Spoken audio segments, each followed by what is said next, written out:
So what happens if you can't resolve your matter in a mediation?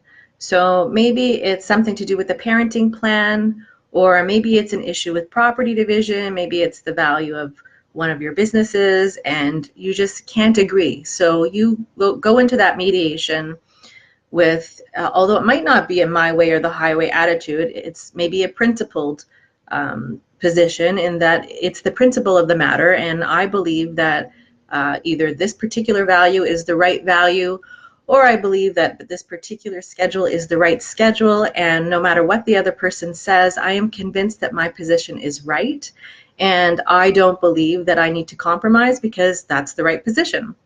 So what's going to happen in that mediation? The other person's going to see that you are digging your heels in the sand, and perhaps they're going to respond in the same way. And so now they're going to say, well, I believe the value is X, or I believe the parenting plan should be this way, and I'm not going to budge either. And so now the two of you are at a stalemate. What happens? Well, the mediator will certainly speak with each of you and try to see if there are ways to compromise, and if there are different ways, or if thinking outside the box might help the two of you come to a position that's closer to the other side's position, and you still get to maintain the integrity of your position. But ultimately it's up to you two. If you guys cannot negotiate a deal and you can't come to some kind of compromise, and you're digging your heels in the sand and not really hearing the other person, or maybe you are hearing them, but you just are not prepared to budge, you need to really think through what the outcome of that will be. So ultimately, you may be headed to court, and that can be a very unfortunate situation for a number of reasons.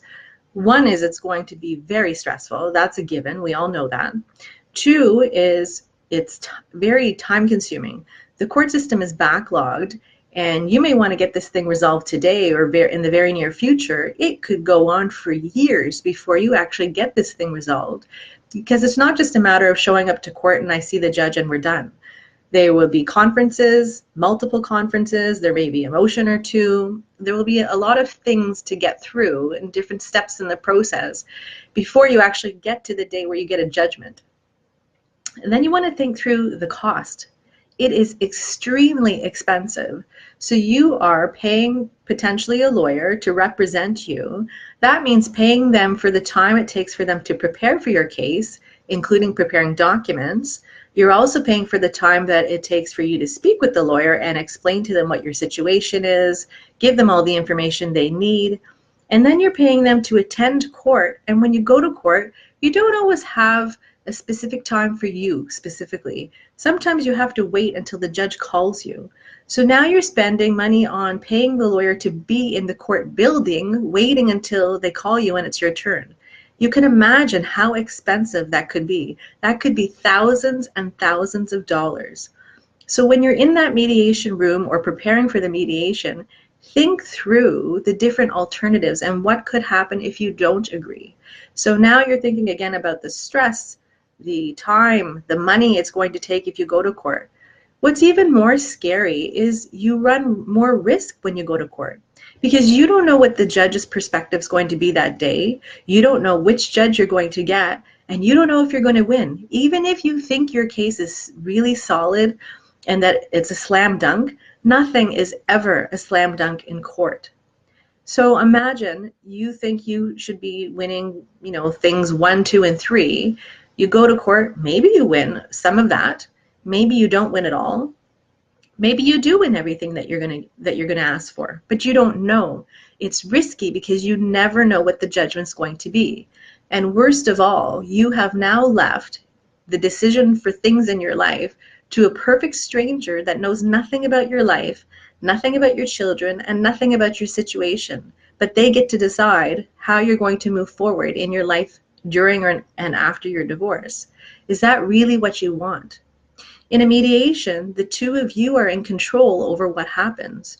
While you may not enjoy the process of having to negotiate and give in on things that you feel are important, is it better that you're in control of what the ultimate outcome is in a mediation? Or is it better that you leave that decision to a judge, again, who is a perfect stranger to your family and is judging you and your situation based on the law and based on what they hear that day and the materials that were put before them? It's just a snapshot of your life. And so you really need to think through in advance of the mediation how prepared you are to negotiate with good intentions and really come to some kind of resolution. And if you are prepared for the consequences of not coming to a resolution, that should really give you the right incentive when you're going into that mediation. And it doesn't mean that every single person or every single family is right for mediation. There are families that are either simply too high conflict or they're not willing to budge on certain issues. And it might be that court is the right avenue for you, but definitely give it a good, solid thinking through to make sure that you are approaching your divorce and your settlement issues in the best way for your family. Have a great day.